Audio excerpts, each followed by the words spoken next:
Assalamualaikum warahmatullahi wabarakatuh. Alhamdulillahirrahmanirrahim. Hari ini kita bertemu di materi yang pertama di mata kuliah Kimia Teknik.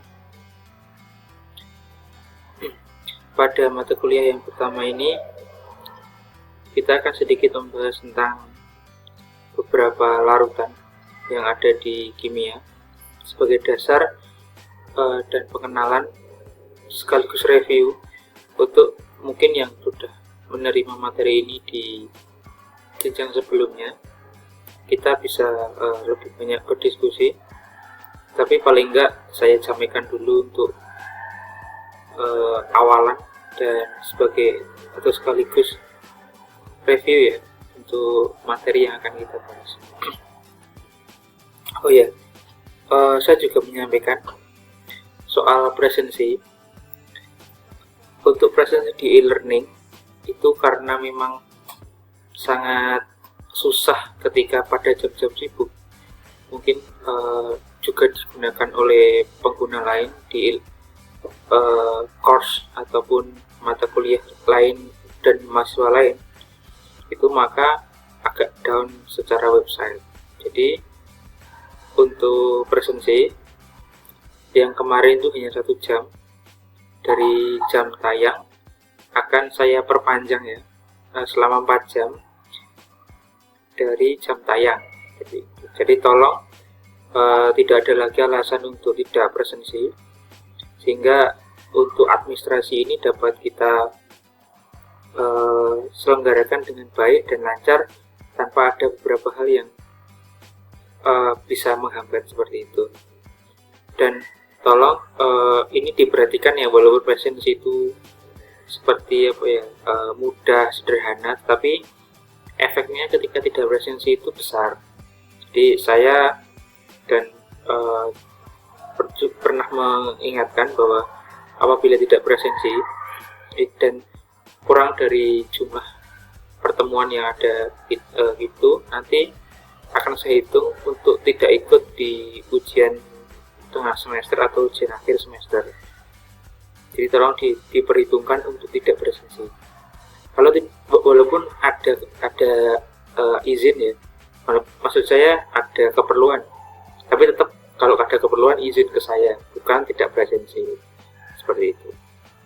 Oke, kita lanjutkan aja untuk pembahasan kita. Yang pertama,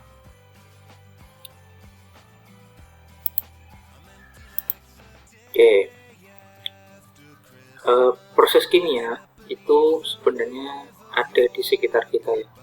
Tidak hanya industri ataupun perusahaan besar ataupun pabrik. Sebenarnya ini sangat erat dan sangat kita bisa lihat dan rasakan di sekitar kita. Jadi apabila mungkin kita cermati, di sekitar kita itu sangat banyak kejadian-kejadian yang bisa kita kategorikan sebagai reaksi kimia. Nah, sebelum masuk di materi yang selanjutnya, mari kita bedakan ya, apa itu kimia dan apa bedanya dengan fisika. Nah, kalau secara bahasa kan kimia itu kan berhubungan dengan zat-zat, kemudian lo fisika itu kan kata dasarnya fisik, berarti ada wujud ataupun bentuk yang berubah ataupun terjadi sesuatu. Oke ya, coba kita lihat ya. Jadi ada 2 gambar. Yang pertama itu ada air, kemudian dikasih ke gula, maka menjadi larutan gula. Oke. Kemudian yang kedua itu ada kayu yang terbakar. Akhirnya ketika terbakar itu menjadi kayu yang arang ya, jadi arang. Nah, dua proses ini sebenarnya adalah proses antara tergolong fisika atau kimia. Nah, mana yang fisika dan mana yang kimia? Mari kita lihat. Yang pertama adalah fisika, dan yang kedua adalah proses kimia. Berarti apa definisi dari kedua gambar tersebut?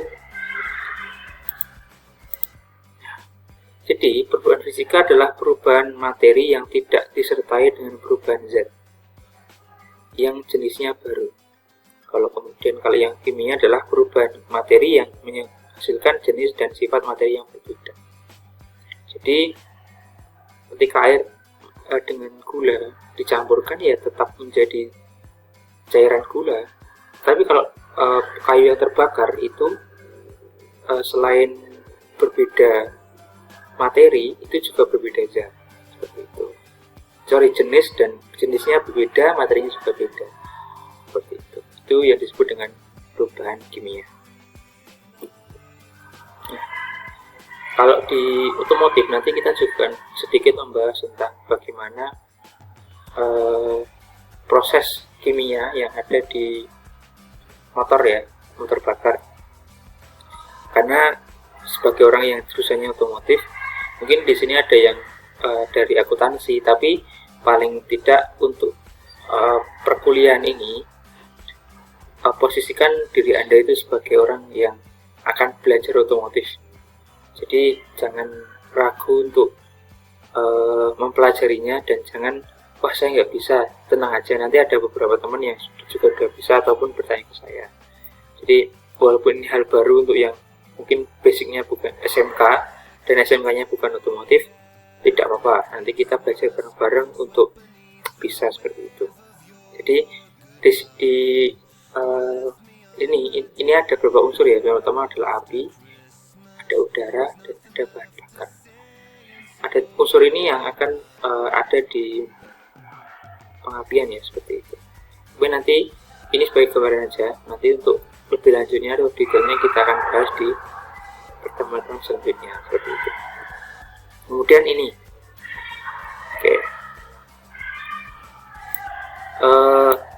kita nanti akan membahas tentang materi. Nah, materi itu dibagi menjadi dua, ada zat tunggal atau zat murni yang terdiri dari unsur dan senyawa. Apa itu? Nah, nanti kita akan pelajari. Kemudian ada campuran. Nah, campuran ini nanti ada tiga. Yang pertama adalah larutan. Yang pertama adalah larutan, yang kedua koloid, dan yang ketiga adalah suspensi. Ini adalah materi yang akan kita atau bab yang akan kita pelajari ya. Oke. Nah, ini adalah beberapa contoh unsur ya. Ya, seperti tadi. Unsur itu apa? Nah, oke. Jadi, unsur itu adalah zat yang tidak dapat diuraikan lagi menjadi zat baru yang lebih sederhana, baik secara fisik maupun kimia. Nah, ini adalah produk yang sudah jadi, ataupun produk yang memang dari awal tidak bisa dirubah. Nah, seperti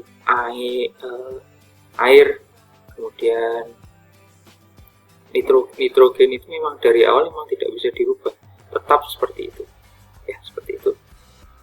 Seperti oksigen itu tidak bisa dirubah, itu namanya unsur, jadi tidak bisa dirubah, dan memang dari awal seperti itu. Ada beberapa yang dirubah menjadi sesuatu, tapi itu udah final seperti itu ya. Kemudian yang kedua adalah ini beberapa tabel unsur ya. Ini unsur-unsur yang ada, nanti bisa di-searching aja. Ada beberapa unsur, ada kalsium, volt, kemudian krom, dan lain-lain. Nanti bisa di-searching di Google ya, banyak sekali, dan insya Allah tidak saya sembunyikan. Nanti bisa dicari di Google.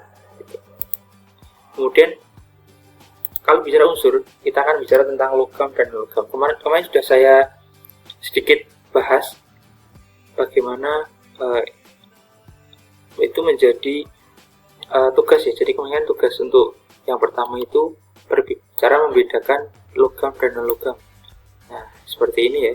Jadi ada beberapa wujudnya. Logam jelas bahwa logam itu berwujud padat, dan logam itu bisa padat, bisa cair, ataupun bisa gas. bisa di googling aja untuk ini, saya tampilkan aja. Nah, setelah unsur ada senyawa ya. Senyawa ini adalah zat tunggal yang dapat diuraikan menjadi dua atau lebih zat lain dengan reaksi kimia. Kalau tadi unsur itu tidak bisa diuraikan lagi, kalau ini bisa. Kemudian senyawa termasuk zat tunggal karena komposisinya selalu tetap. Sifat senyawa berbeda dengan sifat unsur penyusunnya, seperti itu. Nah, contohnya ini ada air, garam dapur, CO2, kemudian gula tebu atau sukrosa. Nah, untuk perbandingannya, massa hidrogen dan oksigen di dalam air itu 1:8. Ini sudah menjadi perbandingan yang sudah tetap ya. Jadi nanti ketika mungkin menemui soal-soal kimia, soal perbandingan, bahwa memang hidrogen dan oksigen itu di dalam air itu perbandingan 1:8. Kemudian ada magnesium dengan oksigen, nah itu 3:2.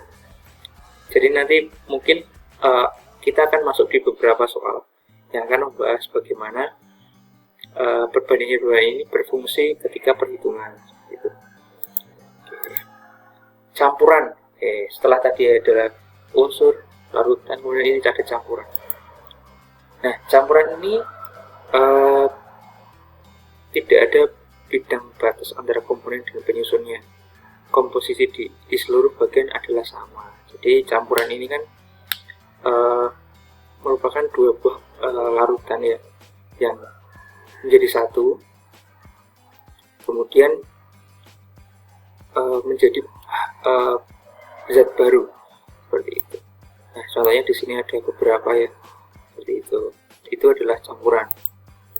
Kemudian ada suspensi. Suspensi ini suspensi adalah campuran kasar dan tampak heterogen. Batas antara komponen dapat dibedakan tanpa perlu menggunakan mikroskop. Suspensi tampak keruh dan zat yang tersuspensi lambat laun terpisah karena gravitasi. Nah, beberapa campuran itu kan ada beberapa ya. Nah, salah satu dari suspensi ini. Suspensi ini adalah dua zat yang berbeda dan tidak menyatu secara keseluruhan. Beda dengan ketika kita mencampur air dengan gula. Tapi kalau ini adalah yang tidak ngeblend gitu ya, bahasa gaulnya ngeblend, tapi masih ada sisa. Nah, sisanya itu ya akan karena masanya itu berat, maka akan jatuh ke bawah atau larut di dasar mungkin gelas ataupun bidang lain yang dijadikan wadah seperti itu. Ya. Oke, kemudian koloid itu campuran yang keadaannya terletak di antara larutan dan suspensi. Secara makroskopis koloid tanpa homogin, jadi tampak menyatu ya, tapi tidak diamati mikroskop ultra akan tampak heterogen. Jadi kayak susu itu sebenarnya susu itu tidak mencampur secara, walaupun kelihatan wah ketika putih, tapi memang ketika dipakai mikroskop memang tidak tercampur. Nah, jadi kalau dari suspensi itu akan lambat laun akan kelihatan bahwa itu tidak tercampur, tapi kalau itu kelihatan tercampur, tapi pada dasarnya tidak tercampur, seperti itu. Oke, itu untuk yang pertemuan pertama. Dari pertemuan kedua ya, untuk materi yang pertama. Jadi nanti untuk kuis untuk review hari ini silakan nanti diklik yang di bawah ya. Saya sudah menyediakan link di e-learning, silakan nanti diklik untuk melihat kuis apa untuk hari ini. Terima kasih dari saya. Assalamualaikum warahmatullahi wabarakatuh.